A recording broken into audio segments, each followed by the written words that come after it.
Bonjour et bienvenue dans ce 34e numéro du Studio 210 de l'année, couplé avec l'anniversaire, le 62e anniversaire de la République du Congo. Je voulais parler de l'indépendance nationale. Et donc, ce numéro 34 va commencer par le deuxième round. Vous savez très bien que les boxeurs aiment parler des rounds.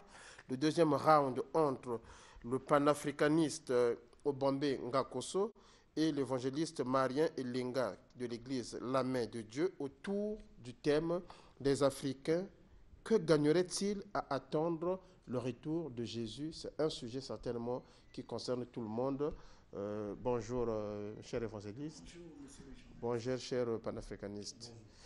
Cher évangéliste, la fois passée, vous avez eu la deuxième parole. Donc aujourd'hui, on lance les hostilités avec vous. Merci beaucoup, monsieur le journaliste. Que le Seigneur soit béni. Le retour de Jésus-Christ est une grande bénédiction pour l'Afrique. Parce que nous savons tous que l'Église du Seigneur Jésus-Christ est aussi dans le sein de l'Afrique. Pour me faire comprendre, je voulais d'abord dire que l'Église est le deuxième fils de Jacob. Jacob a eu deux fils d'après Genèse 35. Le premier fils, c'est une nation. De Jacob est sortie une nation et une assemblée des nations. Et cette assemblée des nations, c'est l'Église qui est dans le sein du monde, c'est-à-dire dispersée dans les nations. C'est l'assemblée de ceux-là qui sont gagnés par la trompette de l'Évangile, gagnés et appelés par la trompette de l'Évangile. Et Jésus, quand il les gagne, les appelle par la trompette de l'Évangile, il les soumet, cela aux Éphésiens 4, c'est-à-dire aux 5 ministères, pour le perfectionnement de ceux-ci, et ensuite les édifier dans le corps. Et quand l'Église, ceux-là qui sont appelés sont édifiés dans le corps, c'est alors que l'enlèvement sera effectif. Parce que la Bible dit, celui qui est monté, c'est celui-là qui a été descendu. Donc l'Église doit être édifiée dans le corps du Christ. Mais quand l'Église est édifiée dans le corps du Christ, cela fait maintenant la bénédiction des nations.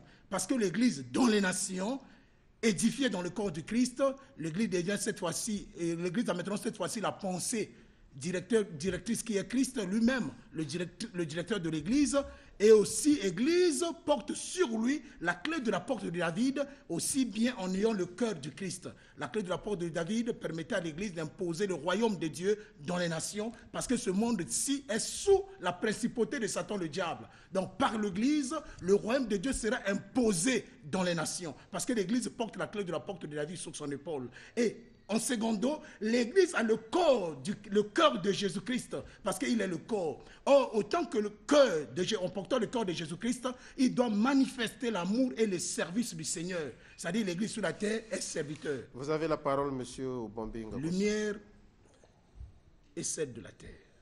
J'étais prêt à lui donner encore une minute.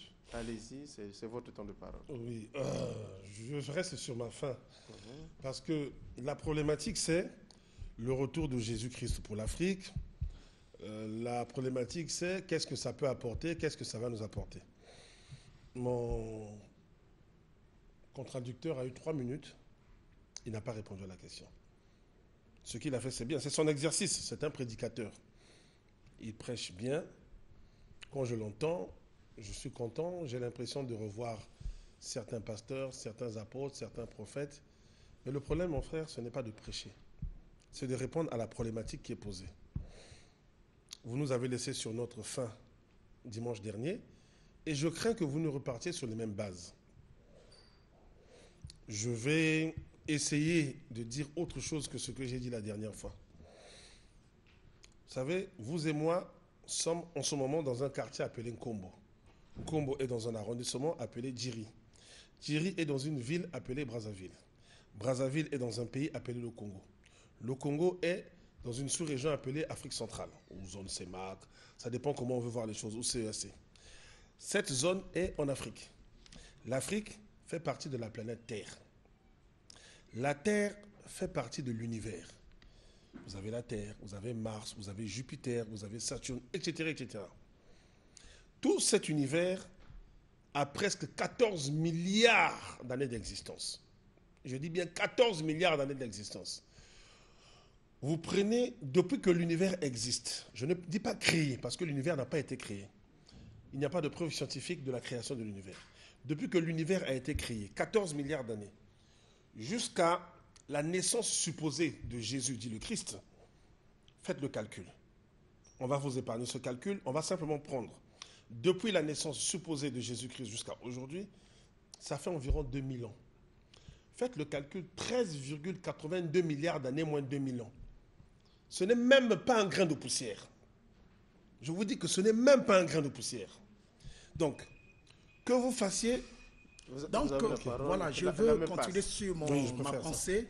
Je dirais que le retour du Seigneur est une bénédiction pour l'Afrique parce que l'Église du Seigneur est dans le sang de l'Afrique. Quand l'Église aura la stature parfaite de Jésus-Christ, c'est alors que l'Église sera une bénédiction pour l'Afrique parce qu'il portera en lui les valeurs du Seigneur, c'est-à-dire son autorité, son amour, il sert, il est lumière, il est le sel de la terre. Maintenant, le problème, c'est quoi? Quand Jésus-Christ reviendra pour prendre son Église, c'est là maintenant que la catastrophe viendra. Parce que là, le monde sera soumis au jugement de Dieu jusqu'à ce que le règne millénaire sera installé sur la terre. Mais donc l'Église, pour le moment, est une bénédiction. Quand M. Obambe parle de la création, 14 millions des années, la science ne prouve pas comment est-ce que la création a été créée. Nous sommes dans la Bible, et la Bible, c'est la pensée du Seigneur. Nous devons voir que dans la Bible, tout ce qui se passe actuellement dans le monde découle de la Bible. Hein? La Bible révèle qu'il y a un commencement, c'est Dieu qui a créé le monde. Et Dieu a créé le monde par sa parole. Et cela est prouvé dans la Bible. À moins que M. Obambi n'accepte pas la vérité de la Bible. Mais sinon, bien aimé dans le Seigneur, la Bible est claire sur ce point. Et L'Église est une bénédiction pour l'Afrique parce que l'Église est serviteur. Et le monde aujourd'hui a besoin des serviteurs, surtout l'Afrique. L'Afrique a une carence de serviteurs, ceux-là qui ont les cœurs. L'Afrique a des hommes intelligents, mais l'Afrique n'a pas des hommes de cœur. Voilà la raison pour laquelle j'ai une pensée que je dis. Ils ont l'intelligence, mais ils ont des têtes. Malheureusement, ils n'ont pas de cœur. C'est-à-dire l'intelligence y est, mais le cœur n'y est pas. Donc l'Afrique meurt. La problématique de la souffrance de l'Afrique, c'est dû parce que les hommes africains n'ont pas de cœur. C'est-à-dire qu'ils ne sont pas serviteurs. Mais l'Église a un cœur. L'Église est appelée à servir et à faire du bien au prochain. Il sert Dieu, il sert son prochain. La preuve en est au temps du roi Pharaon. Il s'est servi des services de Joseph pour résoudre les problèmes qui s'opposaient sur le royaume de l'Égypte et aussi bien sûr l'humanité tout entière. Et Joseph était le type de l'Église. Il a fait la bénédiction de l'Égypte comme aujourd'hui l'Église du Seigneur peut faire la bénédiction de l'Afrique et des nations. Donc il suffit seulement de croire à cela et de tendre la main au service de l'Église. L'Église sera une bénédiction. L'Église sera une bénédiction, ça voudrait dire que le salut de l'Afrique passera par l'Église et son Seigneur, pour ne pas dire le retour de son Seigneur. Monsieur Obambe Ngakso, vous avez la main. Alors, petite correction, quand mon contradicteur dit le roi Pharaon, il faut rétablir une chose. Pharaon dont vous parlez, c'est un titre. C'est comme si vous avez dit roi. C'est comme on nous a appris à l'école primaire le roi Makoko. Je me permets de le dire, ça ne veut rien dire. Quand on dit roi, il faut donner son nom et son rang. Je vais aller chez les autres. Philippe II, Alexandre Ier. Roi, c'est creux. Et malheureusement, vous reprenez ce que les escrocs ont écrit dans la Bible. Parce que ceux qui ont écrit ça, ce sont des escrocs. Intellectuellement, ils ont falsifié des textes anciens égyptiens, mais comme ils n'avaient pas cette connaissance, ils ont fait du très grand n'importe quoi. Je vous invite, si vous aimez vraiment prêcher, à aller faire des recherches sur Champollion. À l'école primaire, au collège, on nous a dit que Champollion, c'est celui qui avait déchiffré les hiéroglyphes. C'est un vieux cours de 5e, je m'en souviens encore un tout petit peu. Sauf que, lorsque Champollion travaille, je sais que vous n'aimez pas l'Église catholique, mais c'est grâce à l'Église catholique que vous êtes là. Sans eux, toutes les boutiques du christianisme aujourd'hui n'existeraient pas. L'Église catholique de l'époque avait passé un accord avec Champollion pour dire ceci. Certaines de tes découvertes, il ne faudra pas les révéler. Parce que ça va mettre en contradiction la chronologie de la Bible. Mon frère, la Bible n'est pas un livre scientifique. La Bible est un livre d'histoire. Et quand on prend un livre d'histoire, il faut aller encore vers les sources. Lisez la Bible, cherchez les sources. L'Afrique n'a pas besoin de salut. Ces escrocs nous ont fait croire que nous, pour vivre, nous devrons attendre le retour de Jésus-Christ. Ces escrocs nous ont fait croire que nous, pour être sauvés, il fallait attendre le retour de Jésus le Christ. Mais sauver de quoi? Sauver du diable. Qui a créé le diable? D'après la Bible, c'est Dieu. Donc, à un moment donné, il faut laisser le Dieu et le diable de la Bible régler leurs problèmes. Qu'ils règlent leurs problèmes, nous allons régler les nôtres. Quand vos voisins ont des conflits, vous passez. Mais quand votre frère a un conflit, vous essayez d'intervenir pour aider. Faisons attention. Makamba Ninga Eza Bisoté. Makamba Ninga Eza Bisoté, vous avez la main. Voilà, je dirais que j'ai cité Pharaon, je n'ai pas cité le nom. Il faut le citer, il faut le citer. Pharaon, c'est un titre Oui. qui veut dire grande maison. Cela faisait allusion aux pyramides. Donc, Pharaon prenait ce titre de grande maison qui veut dire Pharaon. Mais le Pharaon, à l'époque de l'Égypte, il s'appelait Toutmosis. À l'époque de Joseph, il s'appelait Toutmosis. Donc, c'est ce qu'il faut dire. Il ne faut pas dire le roi Pharaon. Voilà. Parce qu'il n'y a peut-être pas assez de temps, tout consort. Mais je rectifierai que la Bible n'est pas un livre des escrocs. Et la Bible est scientifique. Ah. Oui, je vous l'affirme. Parce que la Bible, toutes les sciences nous révèlent la Bible, nous enseignent la Bible. Wow. Effectivement, la Bible n'est pas un livre d'escrocs. La Bible, c'est la révélation du Seigneur. C'est-à-dire le Seigneur est le directeur de la Bible. Il a communiqué sa pensée à ses secrétaires. C'est-à-dire Quel Seigneur, quel Seigneur? Le Dieu créateur du ciel et de la terre. C'est lui qui a inspiré la Bible et les gens l'ont mis par écrit. Et ça faisait au moins 16 siècles de cela que les gens ont pu mettre la Bible par écrit. Vous parlez de l'Église catholique, je ne dis pas le contraire. Bon, moi, je ne pousse pas la foi catholique, c'est vrai. Mais sinon, l'Église catholique est une église récente. L'Église de Jésus-Christ est née est révélée le jour de la Pentecôte, avant que l'Église catholique naisse. L'année à peu près. L'année à peu près. La Pentecôte a eu lieu en quelle année? C'est à la mort de Jésus-Christ entre l'an 29 et l'an 33. C'est alors qu'après la mort de la résurrection de Jésus-Christ, il y a eu quelques jours, au moins 50 jours, que la Pentecôte a eu lieu. L'Église n'est pas née à la Pentecôte parce que l'Église a été née à la montagne de Golgotha, créée par Jésus-Christ et baptisée. Et Jésus-Christ a baptisé à l'Église un nom. Et à la Pentecôte, cette Église a été révélée à la Pentecôte. Donc, quand l'Église s'est révélée à la Pentecôte, l'Église catholique n'était pas encore née. Oui, je sais que l'Église catholique a récupéré la vérité de la parole, tout en humissant, tout en mettant des dogmes. Donc là, on parle déjà d'une fausse église. On parle d'une fausse église, c'est ça aussi le bien fondé du face-à-face. Vous vous rendez compte que vous vous trompez un tout petit peu parce que c'est une révélation et on ne peut pas s'en passer de l'architecte. On peut citer 2 ou 3 témoins de cette révélation. Allez-y, c'est votre temps de parole. Bon, moi j'aurais souhaité qu'on nous cite les 2 ou 3 témoins de cette révélation. Pourquoi je parle d'escroquerie? Étudiez l'histoire. Avant que la Bible n'existe sous la forme que vous avez, il existait des textes en Afrique, du temps de nos ancêtres. L'Égypte qui a régné sur le monde entre 25 et 30 siècles avait des textes. Lorsque l'Égypte tombe, parce que vous êtes vivant, un jour vous allez partir. Voilà. Vous étiez bébé. C'est la loi de la nature, c'est la science qui le dit. Que vous attendiez le retour d'un sauveur ou pas, c'est comme ça. On va tous y passer. Sauf si l'humanité arrivait à disparaître. Je reviens. Ces gens, pour faire la Bible, il faut bien expliquer les choses aux gens. Ils ont pris un ensemble de livres. La Bible est un livre récent. Et je répète, l'univers a plus de 13 milliards d'années d'existence. La Bible est un livre récent. Ils ont pris un ensemble de livres, ils ont pris ce qui les a arrangés, ils ont sélectionné. C'est comme une équipe nationale. Eux, ils ont pris ce qu'ils estiment être le meilleur. Ils ont bricolé l'Ancien Testament, plein de contradictions. Ils ont bricolé le Nouveau Testament, plein de contradictions. Et ils ont dit, prenez, ceci est mon corps, etc., etc. La réalité, c'est que quand vous avez lu la Bible, allez vers les sources de la Bible. Vous n'êtes pas né avant votre père, ce n'est pas possible. Votre père n'est pas né avant son père, ce n'est pas possible. La réalité de fait, c'est qu'ils ont falsifié. Je vous parle d'escrocs. Moi, je ne veux pas dire que votre Dieu était un escroc. Moi, je vous dis que votre Bible est un livre d'escrocs parce que les faits ont démontré que ces gens ont falsifié les textes des autres. Mais quand tu falsifies, lorsque tu copies, mais tu fais n'importe quoi. C'est ce que mes frères du Poule appellent Boussa Boussa. La vérité, il faut être dans la vérité, il faut être droit. L'Afrique n'a pas besoin d'attendre un salut. J'ai dit la dernière fois, et je vais me répéter, l'Afrique a besoin des hommes qui travaillent pour son compte.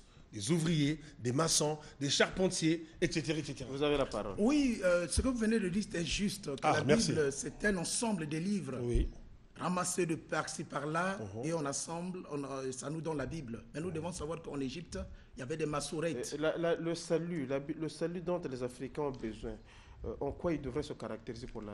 Je réponds d'abord, je recadre un peu mon co-débatteur. La Bible, en Égypte, il y avait des massourettes, c'est-à-dire des savants juifs qui avaient écrit un canot, rassemblé un canot qu'on appelle le canot alexandrin. Très bien. Donc ça existait. Vous dites que c'est l'ensemble, mais nous devons savoir que vous avez dit encore que la Bible est un livre récent. Oui, c'est vrai. Très récent. C'est peut-être au 3e siècle avant Jésus-Christ, au 4e siècle que la Bible a été rassemblée. 2e siècle, 3e siècle, vous avez parlé par Constantin. Nous devons savoir. Les hommes, Dieu peut se servir de tout le monde, mais tout le monde n'héritera pas le royaume de Dieu.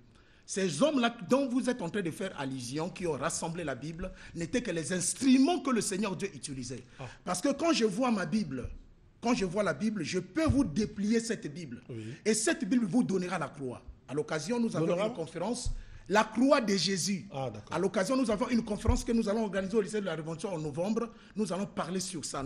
Je peux vous déplier la Bible et la Bible vous donnera la croix. Et quand la Bible était rassemblée, à l'époque de Constantin ou bien des autres intellectuels, personne parmi eux n'avait vu la croix de Jésus. Parce que la croix de Jésus était brûlée le lendemain du sabbat. Après que Jésus soit crucifié le vendredi, le lendemain du sabbat, la croix de Jésus était brûlée. Donc personne n'avait pu voir cette croix. Mais vous allez imaginer que quand il rassemblait la Bible donne l'image de la croix et on peut la déplier. Donc la Bible c'est la croix. Et la croix, quand nous allons encore plus loin, la croix c'était l'autel de Jérusalem. Parce que Jésus, autant que l'agneau, il devait être crucifié sur l'autel de Jérusalem pour le salut de l'humanité. Mais autant que l'agneau de Dieu, la prophétie disait, devait être crucifié en dehors de la ville. D'où l'autel devait être démonté et ensuite aller monter en dehors de la ville. Quand on démonte l'autel au temple de Jérusalem pour amener ça en dehors de la ville et remonter ensuite, ça nous donne la croix de Jésus-Christ. Qu'est-ce qui a fait que la croix arrive comment est-ce que c'est passé que la croix arrive entre les mains de Dieu pour que Dieu puisse ça dans la Bible? Ça, c'est un mystère que nous allons dévoiler à la conférence. Vous devez savoir. Vous avez la parole. Vous avez voulu le relancer sur le salut, il n'a pas répondu. Parce que notre problématique faute de temps. Bon, vous avez préféré parler d'autre chose, c'est votre choix, je respecte. Le problème qui nous préoccupe aujourd'hui, c'est en quoi est-ce que c'est bon ou ça sera une bonne chose pour nous. Je dis et je répète, ce dont l'Afrique a besoin. Quand vous vous levez le matin, bon, chacun a ses petites habitudes, il y en a qui prennent une cigarette, il y en a qui prennent un verre d'eau.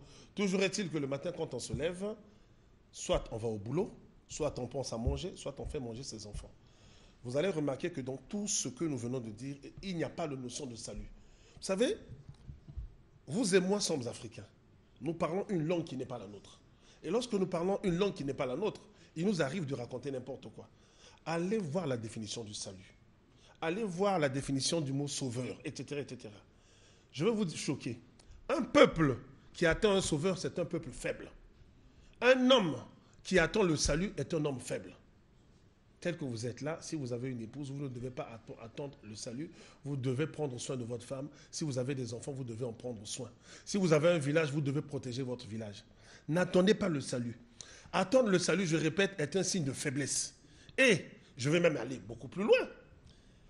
Les fameux prophètes cités par la Bible et par le Coran, Mohamed pour les musulmans, où est-ce qu'il est apparu? Chez les musulmans. Je répète, si jamais l'existence de Jésus était prouvée un jour, où est-ce qu'il est apparu? Je sais qu'il y a des Africains qui veulent s'approprier de Jésus. La réalité, c'est que ce sont des peuples faibles qui ont attendu ces prophètes. Jacob, Ésaü, etc., etc. Un peuple fort n'a pas besoin de prophètes, n'a pas besoin de salut. Merci beaucoup. Nous sommes presque à la fin de ce face-à-face. En 30 secondes, quel est votre dernier mot?